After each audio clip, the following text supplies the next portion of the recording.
Hello and welcome friends. जो मेरे channel को पहले से सब्सक्राइब कर चुके हैं, जिन्होंने मेरे वीडियोस पहले के देखे, दे वुड नो दैट कि मुझे इंटरनेशनल लैंग्वेज कंटेंट काफ़ी पसंद है। व्हेन एज इंटरनेशनल लैंग्वेज, ख़ास तौर से मुझे जैसे German, Spanish, French, Thai, Korean, South Korean drama और साउथ कोरियन लैंग्वेज के कंटेंट्स मुझे काफ़ी पसंद है। ख़ास तौर से जब उस कंटेंट का genre supernatural, thriller, psychological, horror, इस तरह की चीज़ें होती हैं। इनफैक्ट मुझे साउथ कोरियन ड्रामा कहीं न कहीं इंडियन कंटेंट के ड्रामा से ज़्यादा अच्छा लगता है। एक एक फीलिंग होती है of unison with family, unison with your traditional values, वो मुझे अच्छा लगता है। Philosophically it does questions your mind. इस तरह की चीज़ें मैंने के ड्रामास में काफ़ी देखी हैं और मुझे अच्छा लगता है, मुझे एंटरटेनिंग लगता है। अगर मैं नटशेल में एक सेंटेंस में वेरी क्विकली बोलूँ तो मुझे कोरियन ड्रामा क्यों पसंद है, क्योंकि वो बहुत एंटरटेनिंग लगते हैं मुझे और कोई बेकार के सीन्स नहीं होते हैं, मैं फैमिली के साथ देख सकता हूँ। ओवरऑल मैं अपने दोस्तों को बेझिझक रिकमेंड कर। नेटफ्लिक्स में एक अच्छी बात और ये है कि मोस्टली कोरियन ड्रामास इंग्लिश में डब्ड हैं और काफ़ी कंटेंट्स कोरियन ड्रामा के हिंदी में भी अवेलेबल है। तो आप हिंदी, इंग्लिश दोनों में जिसमें भी आप कंफर्टेबल हो, कोरियन ड्रामा एंजॉय कर सकते हो। हाल ही में मैंने रिसेंटली एक कोरियन ड्रामा स्क्विड गेम्स का रिव्यू दिया था, मुझे वो काफ़ी पसंद आया। इसी कंटेंट के रिगार्डिंग मैंने एलिस इन बॉर्डरलैंड और भी बहुत सारे कोरियन ड्रामास के इर्द गिर्द इस तरह की चीज़ें मैंने रिव्यू में डाले हुए हैं, आप देख सकते हो। आज मैं जिस सीरीज़ की बात कर रहा हूँ वो देखा जाए तो उसका genre supernatural, horror, thriller, psychological, इस तरह के जॉनरा में उसको टैग किया गया है, लेबल किया गया है। हालांकि अगर आप मुझसे पूछो तो इसमें सुपरनैचुरल का कंटेंट मुझे काफ़ी कम लगा, but I am not complaining, क्योंकि अक्सर जो कोरियन के ड्रामा में होता है, कोरियन के कंटेंट्स में होता है, it questions your mind, you know. And आप वहाँ के कैरेक्टर से, आप उस कंटेंट के, सीरीज़ के, मूवीज़ के कैरेक्टर से जुड़ जाते हो। तो अगर आप जुड़ जाते हो, अगर आप उन कैरेक्टर से रिलेट कर पाते हो, तो आई गेस वो जॉनरा कोई भी हो, इट डजंट मैटर मेरे ख्याल से। End of the day it should be entertaining. As an audience, I should feel good about the content when I'm watching it. Same case यहाँ पे भी है। मैं बात करूँगा कि किस तरह से ये सुपरनैचुरल है, किस तरह से सुपरनैचुरल नहीं है, किस तरह से ये थ्रिलर है, किस तरह से नहीं है। आइए शुरू करते हैं इसका review. Name of the series is Hellbound season 1। Season 1 क्यों कह रहा हूँ, क्योंकि जिस तरह से ये एंड हुआ है, क्लिफ हैंगर आप कह सकते हो। स्टोरी का आर्क एक तरह से काफ़ी हद तक क्लोजर पे लाया गया है और फिर इसको एक नई सीरीज से क्लिफ हैंगर के तौर से छोड़ा गया है। हालांकि मैं ये ज़रूर बोलूँगा, इस पूरी सीरीज़ में काफ़ी ऐसे क्वेश्चंस अनआंसर्ड रह गए हैं विच आई एक्सपेक्ट कि सीज़न 2 में ज़रूर आएंगे। हेलबाउंड 6 एपिसोड्स का एक सीरीज़ है। सीज़न 1 में 6 एपिसोड्स हैं एंड रफली अगर रन टाइम बोलूँ तो 40 मिनट्स, 45 मिनट्स। लास्ट वाला एपिसोड तो 1 घंटे का भी है, तो अब 40 to 60 मिनट्स का अप्रॉक्सीमेट टाइम कह सकते हो। 6 एपिसोड्स हैं, तो अगर मैं कहूँ तो जनरली जो कोरियन वेब सीरीज़ या टीवी सीरीज़ रहे हैं उनके मुकाबले बहुत छोटी हैं।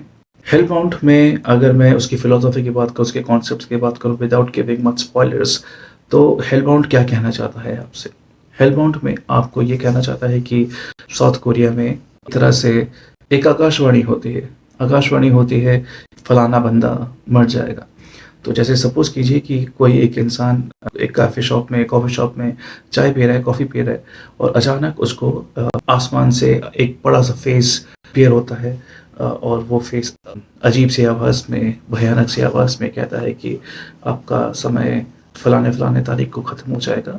Your death day will be on this day, this time, जो कि आपके लिए 30 सेकंड भी हो सकता है from the time of this summon, ये आकाशवाणी, या तो 20 साल भी हो सकता है। सो ऐसा कोई पैटर्न नहीं है। मरने के 5 दिन पहले ही या वार्निंग देगा या अवगत कराएगा, या एक आकाशवाणी होगी 1 हफ्ते पहले, 5 दिन पहले या 5 मिनट पहले। ऐसा कोई स्टैंडर्ड नहीं है, कुछ भी हो सकता है। जैसे मैंने कहा 30 सेकंड भी हो सकता है, 20 साल भी हो सकता है। और कोई अगेन पैटर्न नहीं है, कोई पर्टिकुलर क्लास कम्युनिटी के नहीं, कोई जेंडर के नहीं, कोई एज ग्रुप के नहीं, कुछ भी हो सकता है। किसी को भी रैंडमली जो भी इंसान केस मरेगा और वो हेल में जाएगा, उसको इस तरह की आकाशवाणी आएगी और बोलेगा कि ये तय है कि आप हेल जा रहे हो, आप नर्क जाओगे और फलाने तारीख को आप और फलाने डेट को आप फलाने टाइम को आप नर्क जाओगे और आपका समय उस टाइम ख़त्म हो जाएगा। और जैसे ही वो टाइम आता है, वो पर्टिकुलर टाइम जिस पे बताया गया है कि ये इस टाइम को, इस डेट को आप मर जाओगे, उस डेट को, उस टाइम को 3 ऐसे भयानक से दिखने वाले नर्क के या हेल के डीमन या बीस्ट आते हैं। अब उनको मैं बीस्ट कहूँ, डीमन कहूँ, वो मैं आप पे छोड़ता हूँ। तो देखने में वो कोई ऐसा भूत टाइप के नहीं लगते, कन्वेंशनल भूत टाइप के नहीं लगते।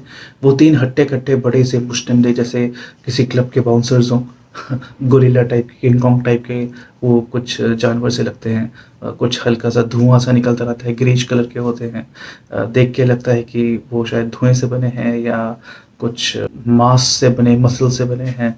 आई डोंट नो, बट देख के ये लगता है कि 3 ह्यूज हट्टे-कट्टे मुश्तंडे गोरिल्ला टाइप के, किंग कॉन्ग टाइप के 3 बीस्ट, जानवर, डीमन, जो भी आप कहना चाहो।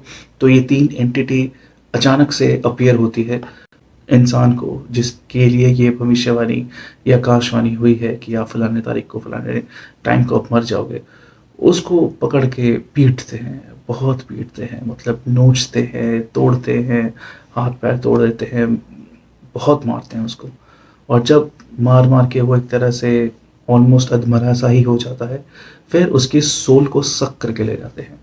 बचता क्या है, उस इंसान की हड्डियाँ, जली हुई हड्डियाँ। ऐसा दिखाया जाता है कि बहुत ही कम टाइम के लिए, बहुत ही हाई टेम्परेचर में उस बॉडी को अगर रखा जाए, तो किस तरह के वो एशेज़ रह जाएँगे या इस तरह की चीज़ें रह, तो जो भी रेसिड्यू बन जाता है उस कंकाल का, वो आप इमेजिन कीजिए, तो वही रह जाता है जब, और उसके बाद वो तीनों मॉन्स्टर्स या तीनों डीमन, जो भी आप कहना चाहो, अचानक से गायब हो जाते हैं। यूँ आते हैं, मारते-पीटते हैं और यूँ चले जाते हैं। और ऐसा नहीं है कि ये जो इंसान जिसके लिए भविष्यवाणी हुई है, सिर्फ़ वही देख सकता है, नहीं। ऐसे सपोज़ अगर मैं यहाँ पे बैठा हूँ और तभी अगर वो आ जाए आकाशवाणी करने वाला वो चेहरा, तो आस-पास जितने भी लोग हैं, वो सब उसको देखेंगे। और जब वो नर्क से 3 जो लोग आते हैं, मॉन्स्टर्स आते हैं, वो तीनों भी जब आके मारते-पीटते हैं, तो वो भी सब देखते हैं, सबको पता चलता है। तो यही पूरा कॉन्सेप्ट है हेलमाउंट। अब यहाँ पे ज़ाहिर-सी बात है, क्वेश्चन्स आएँगे कि वो कौन है, जिनके लिए ये मॉन्स्टर्स आते हैं, जिनके लिए आकाशवाणी की जाती है? क्या वो वाक़ई में बुरे हैं या क्या सीन है? यहीं पे मैं बोलूँगा इसका सुपरनैचुरल एस्पेक्ट ख़त्म हो जाता है। इसके बियॉन्ड इसके सुपरनैचुरल एस्पेक्ट को समझ नहीं पाया या जोड़ नहीं पाया। अगर आप समझ पाए तो आप ज़रूर कमेंट कीजिएगा। मैं इसमें ये ज़रूर बोलूँगा कि इसके बाद जो वहाँ के लोगों की नेचर या बिहेवियर होती है, उसके ऊपर ये सीरीज़ एक तरह से स्विच हो जाती है। जैसे जब वो मॉन्स्टर्स आ रहे होते हैं, मारते हैं, पीटते हैं, लोग आस-पास हेल्प तो नहीं करते, मतलब एक आध लोग जो भी हेल्प करने के लिए, जो भी उन मॉन्स्टर्स को रोकने के लिए आगे आते हैं, लोग वो मॉन्स्टर्स उसको भी एक तरह से फेंक देते हैं। तो ये भी समझ में आता है कि कोई हेल्प शायद नहीं करेगा, लेकिन लोग कैमरा फ़ोन लेके उस सीन को रिकॉर्ड करते हैं और फिर ऐसी एक संस्था भी बन जाती है। जो भी चीज़ें हो रही है, जो भी प्रक्रियाएँ हो रही है, जो भी ये सिचुएशंस हो रही हैं, ये कहते हैं कि ये भगवान की मर्ज़ी है और भगवान सारे पापियों को सज़ा दे रहा है, इस तरह से। तो हमें ये रोकना नहीं चाहिए, बल्कि जितने भी लोग हैं, वो अगर चाहते हैं कि भगवान उनको पनिश ना करे, तो अपने पाप आप पहले से ही कन्फेस कर लो। तो वो भी एक सीन होता है। कुछ लोग यूट्यूब पे या जो भी उनके सोशल मीडिया प्लेटफ़ॉर्म्स हैं, उस पे लोग शेयर करने लग जाते हैं कि यार मैंने ये पाप किया है, ये पाप किया है। बट छोटे-छोटे बच्चे अपने पेरेंट्स के लिए ये कन्फेस करने लग जाते हैं कि मेरे पापा ने ऐसा करा है या मेरे घर वालों ने ऐसा करा है, फलाना, फलाना, फलाना। तो बेसिकली सब लोग एक तरह से पाप को कन्फेस करने लग जाते हैं। But does it help?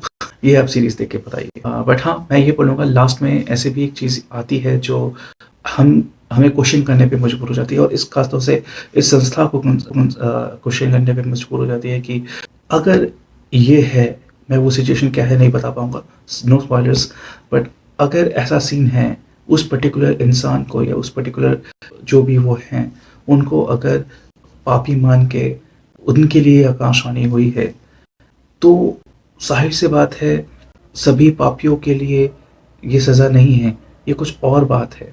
क्योंकि वो इंसान पाप नहीं कर सकता। क्यों नहीं कर सकता? अगेन ये एक ओपन क्वेश्चन है, उसके लिए आप सीरीज़ देख के ही सब समझ में आएगा, और अगर आपने सीरीज़ देखा है तो you would know what I am talking about.